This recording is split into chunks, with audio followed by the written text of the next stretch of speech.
When thinking about motherhood, there are definitely a lot of fears that come up. The biggest one that I know of is definitely the fear of birth. Have you ever wondered why? Get out! Oh no! Wait, I see something. What, you do? You do? Oh my God! Don't say oh my God! Oh my God, what? Sorry. Give me some drugs! You don't need drugs. Give me this. I want those drugs. Go. In our society, there's a lot of programming that takes place that convinces us that birth is something to truly be feared, that sometimes it can be an absolute nightmare.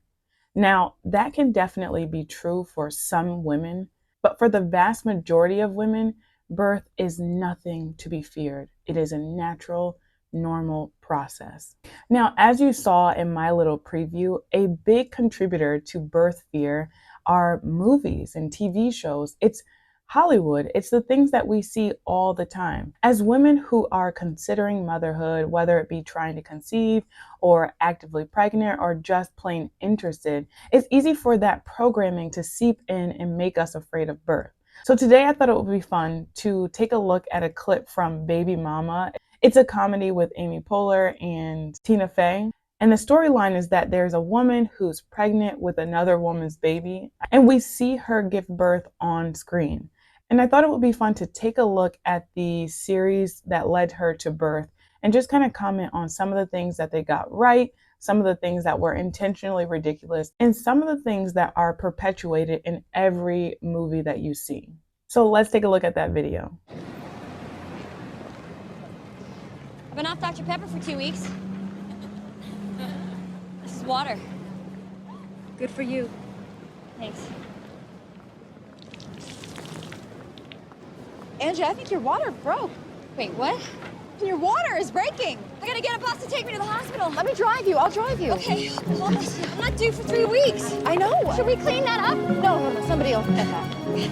Okay, so water breaking. That's one of the things that you see often in movies as a clear sign that a woman is going into labor. While this can definitely be true, most of the time, the water actually doesn't break this way. I know there are some women that experience like the explosion and then, they're standing up and then water is everywhere. But for other women, it actually can be like a slow trickle and they may not even know that their water broke at all. Sometimes the water doesn't break until you're actually fully in labor. Like you could be having contractions for hours and hours, and then at the very end of the labor, then your water breaks.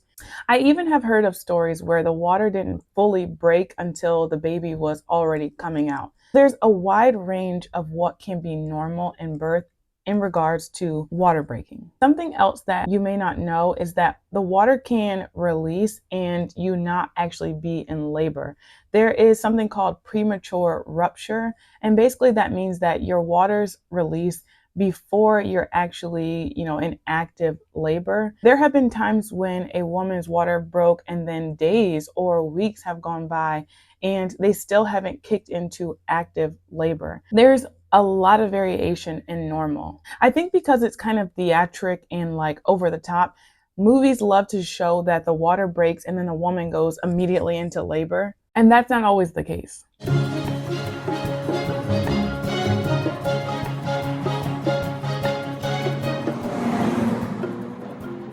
This is really happening, isn't it? This is really happening. It's so weird because I feel totally calm. Oh! Come on, it feels like I'm knife. Okay. Why won't you help me? Just breathe. Okay, I'll take it from here. But no, I want to go with her. Are you family? She's my sister. Well, okay. Oh, God! Sorry.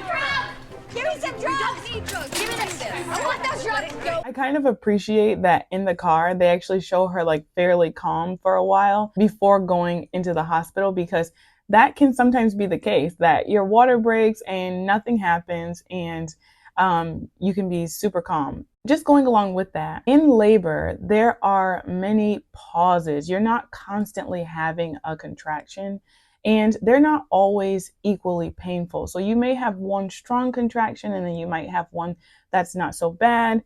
You may have a series of really easy ones that are really spread out. There's so much variation in labor, even when it comes to the stages of labor. So early labor, you may have several hours of very easy contractions before you get kicked into active labor, which is a little bit more intense. It doesn't always happen where the water's released and then suddenly you're in active labor and then next thing you know, you're pushing the baby out. It's much more spread out than that most of the time, especially for first-time mothers. That's a big gripe that I have with Hollywood in these movies, is that they do not show the natural progression of labor.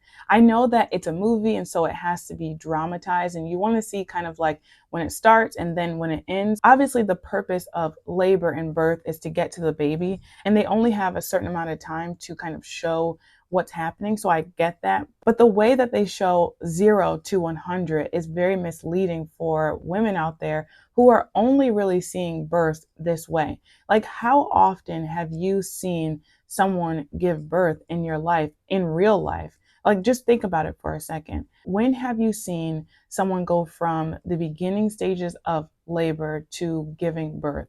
It's very rare. In fact, in 2024, after the pandemic, I'm not even sure if extra people outside of, say, maybe grandparents or the partner are even allowed in the hospitals to see birth happen. So in that case, when would you actually get an opportunity to see real life birth?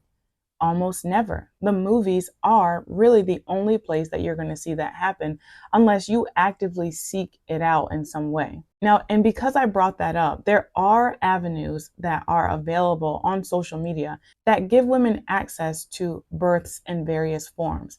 There's midwives, there's obstetricians, there's doulas, there's birth photographers, and most of the time on their channels, on their Instagram feeds, they are showing different births. So if you're listening to this and you want to get access to a birth that's not like the movies, I would recommend finding a midwife, a doula, a birth photographer, and hitting that follow button, and that way you'll get access to what real births tend to look like. All right, let's continue. You'll never get me, pig! Ah! Get out of my way! Oh, God! Oh! Angie! Ah! Ah! Is that guy dead? Is he dead? We need some olive oil to rub on my tank. Too late, it's too late. Okay, this is gonna go great. Kate? It's twins. Gross. I don't know what you're crying about. I gotta walk out of here alone. That's a good joke, Dr. Man. So of course, you're not seeing any of the transition, any of the intake. There's no progression from active labor to transition, like all of the good phases that happen in birth. This is just a rapid, straight to giving birth to this baby. Now, I want to comment on the position that she's in for giving birth. This is typically what we see. The woman is on a bed. She's got her legs up in stirrups. There's a doctor at the end of the bed between her legs waiting for her to push the baby out. While this happens often, especially if women have epidurals, this is not always the case. And it looks like she does not have an epidural, in which case her legs are mobile. They're not, like paralyzed or anything like that. She has full function of her legs. So in theory, she shouldn't really have to have the stirrups to hold her legs up. She may be able to do a different position, maybe being on all fours or kind of like sitting up in the bed and actually putting pressure on her own legs. So this is kind of unrealistic. Most women who are going through a unmedicated birth are likely not going to be pushing like this, although some do. Let's keep watching. Okay. Hey, and give me a big one. Big one. Oh, whoa. Nothing. Okay. All right, ready? Kate, I'm so glad you're here. You don't look good, by the way. I feel a little dizzy. Okay. Hey, and give me a big one. Big one.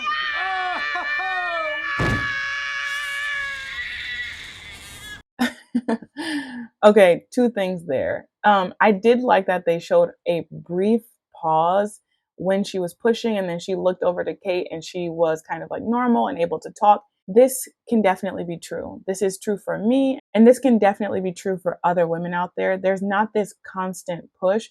There is pauses in between each push, and mainly because you really should be pushing with contractions. So I did like that they showed that pause where she talked to Kate.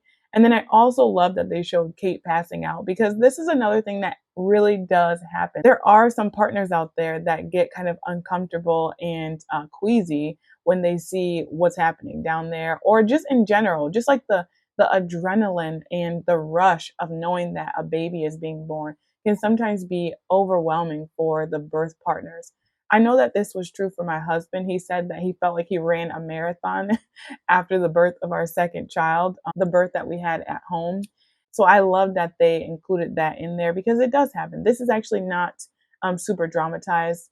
This is a potential reality. One thing that I want you all to take away from this video is that, number one, birth is not something that should be feared. I want you guys to pay attention to kind of the programming that happens subtly as you go through your day and your life in regard to birth.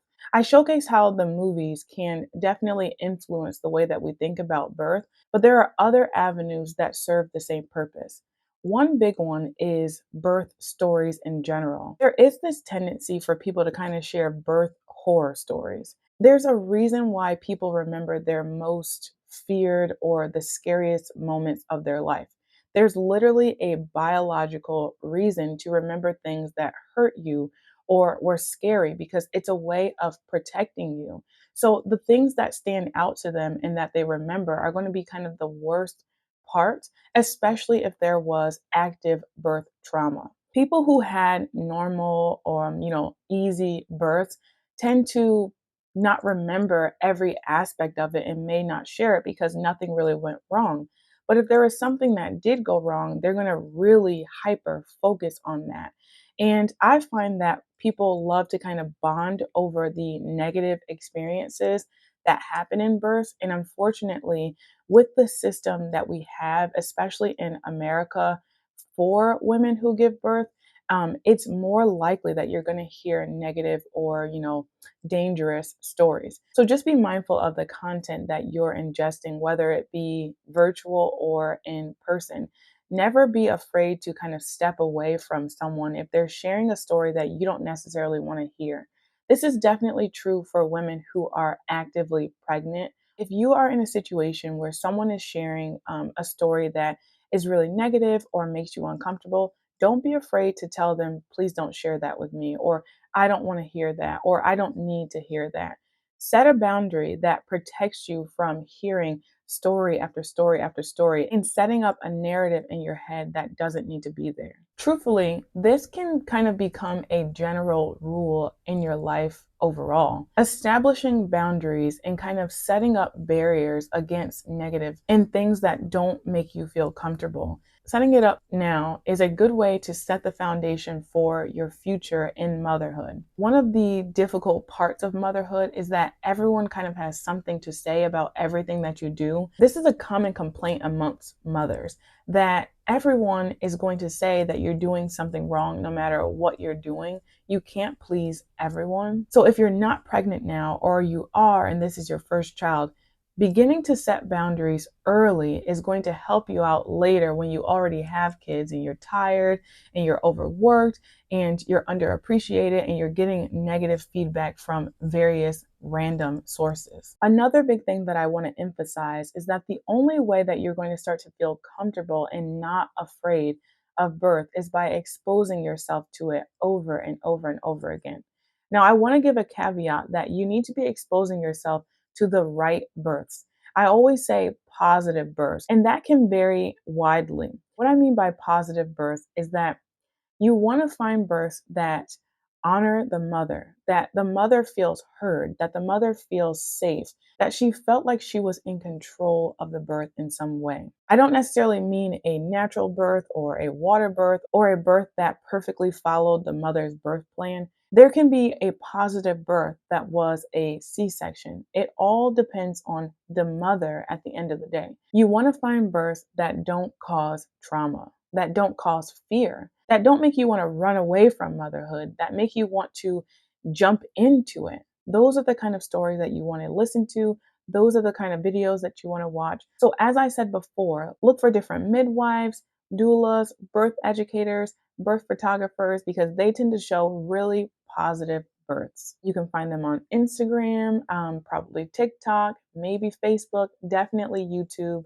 I know on YouTube, there are a lot of women who are actually just sharing their own birth stories. Like I actually have my birth story shared on my channel, so you can definitely check that out because that was definitely a positive birth. So there are stories out there. You just have to know where to find them. All right, ladies, that's all for today. I hope that it was entertaining and that you learned something. The biggest takeaway is we don't need to fear. There's only room for learning. I hope you guys have a beautiful rest of your day, and I'll see you in the next one.